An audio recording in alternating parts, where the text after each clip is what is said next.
야곱이 라반의 아들들이 하는 말을 들은즉 야곱이 우리 아버지의 소유를 다 빼앗고 우리 아버지의 소유로 말미암아 이 모든 재물을 보았다. 야곱이 라반의 안색을 본즉 자기에게 대하여 전과 같이 아니하더라. 여호와께서 야곱에게 이르시되 네 조상의 땅, 네 족속에게로 돌아가라. 내가 너와 함께 있으리라. 야곱이 사람을 보내어 라헬과 레아를 자기 양떼가 있는 들로 불러다가 내가 그대들의 아버지의 안색을 본즉 내게 대하여 전과 같지 아니하도다. 그러할지라도 내 아버지의 하나님은 나와 함께 계셨느니라. 그대들도 알거니와 내가 힘을 다하여 그대들의 아버지를 섬겼거늘 그대들의 아버지가 나를 속여 품삯을 10번이나 변경하였느니라.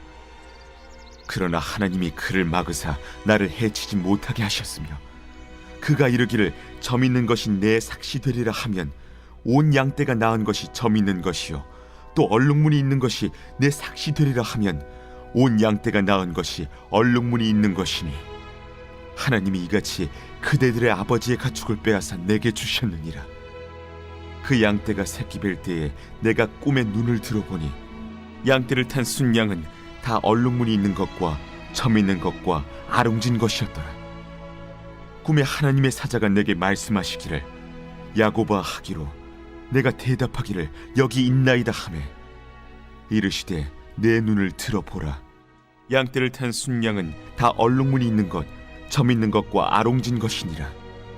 라반이 내게 행한 모든 것을 내가 보았노라. 나는 베델의 하나님이라. 내가 거기서 기둥에 기름을 붓고 거기서 내게 선하였으니 지금 일어나 이곳을 떠나서 내 출생지로 돌아가라 하셨느니라. 라헬과 레아가 그에게 대답하여 우리가 우리 아버지 집에서 무슨 분깃이나 유산이 있으리요? 아버지가 우리를 팔고 우리의 돈을 다 먹어버렸으니 아버지가 우리를 외국인처럼 여기는 것이 아닌가?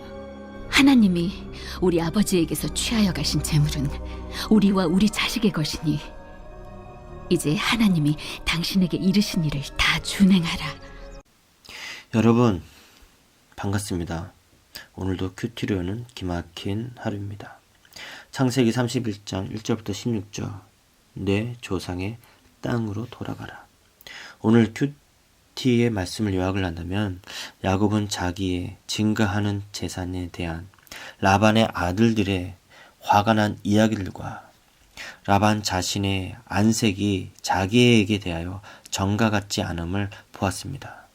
동시에 그는 여호와께로부터 내 조상의 땅, 내 족속의 땅으로 돌아가라. 내가 너와 함께 있으리라. 라는 지시를 받죠. 그리고는 라헬과 레아를 자기 양떼에 있는 들로 불러다가 그들에게 말하기를 내가 그대들의 아버지의 안색을 본즉 내게 대하여 정과 같지 아니하니 그대들도 알거니와 내가 힘을 다하여 그대들의 아버지를 섬겼거늘 그대들의 아버지가 나를 속여 품삯을 10번이나 변경하였느니라. 그럴지라도 내 아버지의 하나님은 나와 함께 계셔서 그대들의 아버지의 짐승을 내게로 돌리셨고 이제 마침내 이곳을 떠나 내 출생지로 가려고 한다. 라고 그들에게 말을 하죠. 자, 여기에서 품삯을 10번이나 변경했다는 것은 무작정 10번이나 변경한 게 아니죠.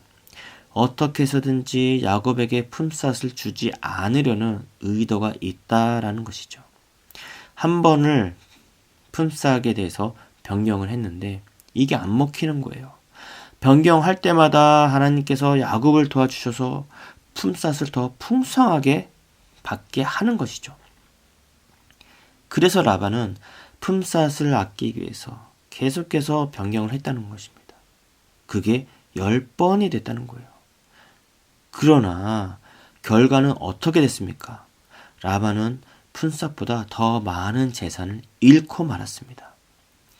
자기의 욕심이 자기의 재산을 지키지 못한 것이죠. 혹시 여러분들은 어떻습니까?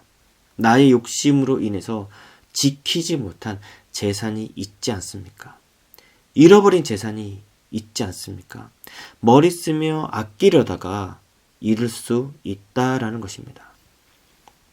그러나 야곱은 어땠습니까? 단지 그는요, 일할 만큼만 달라, 일할 만큼의 품삯을 달라 라는 것이었어요. 그러나 어떻게 됐죠? 결론은 더 많은 재산이 생겼다라는 것이죠. 그 이유는 야곱이 성실하고 능력 있고 인내가 있어서, 그것만 있어서 아니죠. 그는 하나님과 함께 했다는 것입니다. 그게 중요합니다. 하나님과 함께 했는가, 아니면 하나님과 함께 하지 않았는가. 하나님은 모든 역사하심이 있습니다. 근데 1절을 보니까 라반의 아들들이 나옵니다.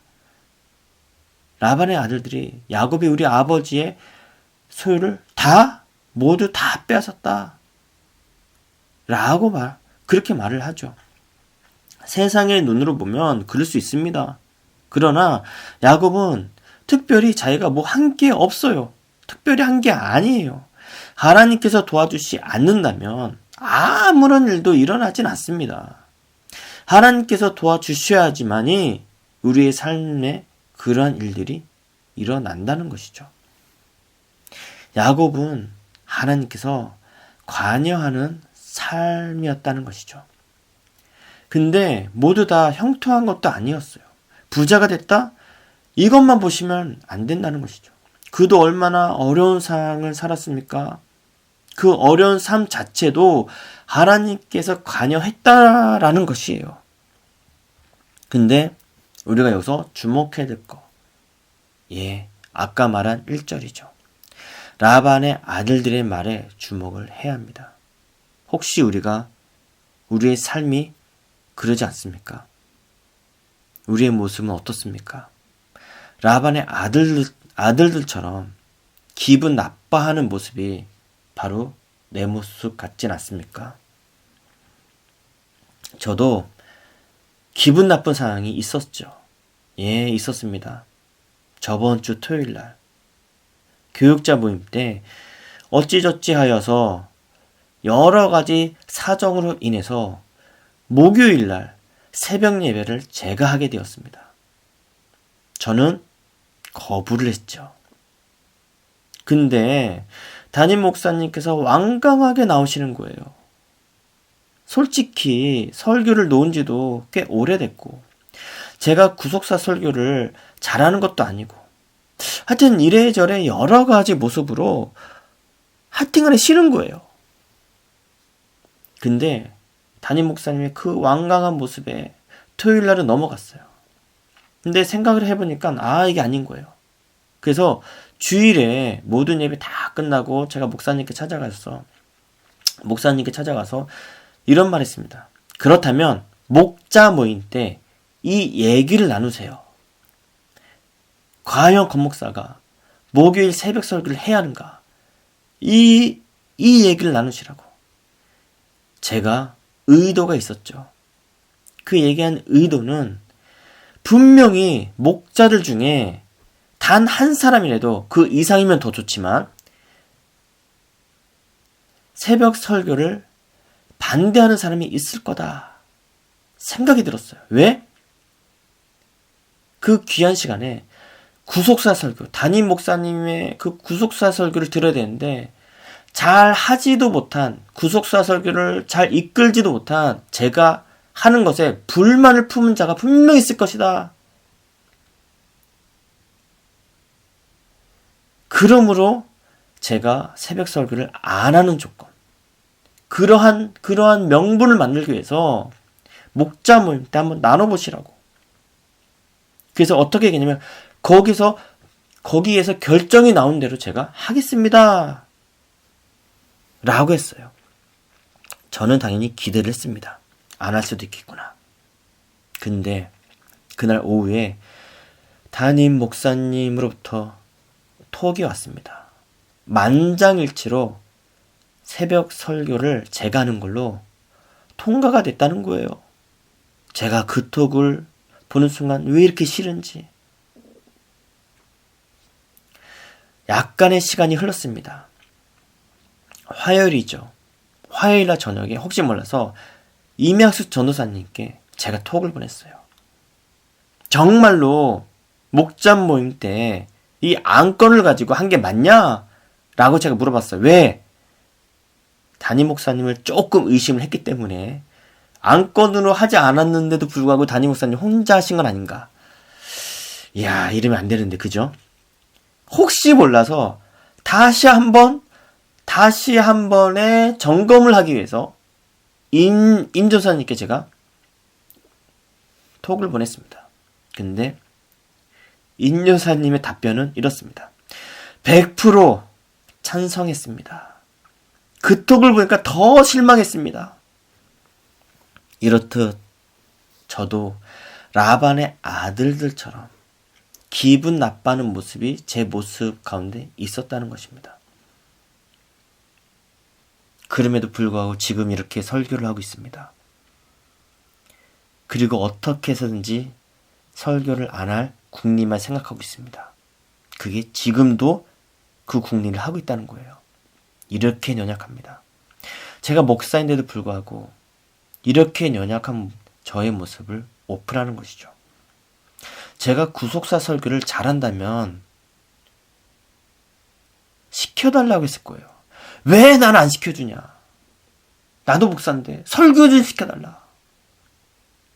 아마 그랬을 것입니다. 근데 이 구속사 설교가 제가 자신이 없는 거예요. 자신이 없으니까 위축이 되고 성도들에게 좋은 말씀을, 좋은 꿀을 먹여야 되는데 그게 안 되니까 제가 위축이 되는 거예요. 그래서 제가 할 수 없다고 그렇게 얘기하는 것이죠. 성도들에게 구속사의 말씀을, 하나님의 말씀을 전해야 되는데 제가 이 구속사의 말씀을 완벽하게 할 수 없으니까 부담이 많이 되는 거예요. 그래서 저는 어떻게 됐냐? 예, 그렇습니다. 지금도 안 할 국리를 세우고 있습니다. 그 국리를 생각하면서 지금도 설교를 하고 있습니다. 자, 여러분 한번 질문해 보시죠. 라반의 아들들처럼 기분 나빠하는 사건이 무엇이 있었습니까? 나의 삶에 하나님이 관여하기를 원하십니까? 그럼 야곱의 때처럼 어려운 상황에서도 하나님께서 내 삶을 이끌어 달라고 구해야 합니다. 그 상황들이 계속 어려워져도 하나님께서 도와달라고 해야 하는 것이죠. 그 상황들이 계속 어려워져도 말이죠.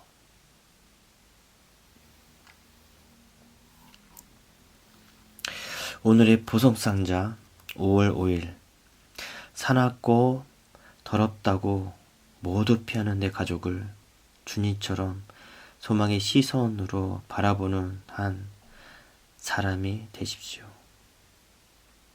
평생 온 가족을 괴롭히는 것만 같은 그 한 사람이 집안의 구원의 통로가 되는 것입니다. 가장 크게 쓰임받는 것입니다. 기도하겠습니다. 하나님, 1절에 보니 라반의 아들들이 기분 나빠하는 감정이 나옵니다. 세상적으로 보면 충분히 이해합니다. 우리의 재산들을 다 빼앗다고, 다 뺏어갔다고 이렇게 생각할 수도 있습니다. 그러나 하나님의 입장에서 보면 그것이 축복이고 그 기회를 통해서 그들의 가족들이, 그들의 가정이 구원받을 기회가 있는데도 불구하고 그들은 그 기회를 놓치고 기분 나쁜 감정만을 호소합니다. 저 또한 그렇습니다. 하나님, 제가 정말 구속사 설교를 너무 잘한다면 부담 없이 하겠지만 성도들에게 좋은 말씀을 전해야 되는데 제가 구속사 설교를 잘 하지 못해서 거부하는 모습들이 있습니다. 그리고 또 지금도 또한 어떻게 하면 안 할까 궁리하고 있습니다. 이렇게 연약합니다. 그럼에도 불구하고 하나님, 저의 삶에 또한 우리들 삶에 관여하여 주시옵소서. 야곱이 부자가 됐다? 이것으로 끝난 것이 아니라 그 전에 얼마나 힘든 상황들 그 가운데서도 하나님께서 함께 하셨습니다. 하나님, 저와 우리들이 그 어려움 상황 가운데서도 하나님을 구하고 나의 삶에, 우리의 삶에 하나님 관여해달라고, 계속 어려워질지라도 그럼에도 불구하고 관여해달라고 그렇게 구하는 저와 우리들이 되기를 간절히 소망합니다. 예수님의 이름으로 기도합니다. 아멘.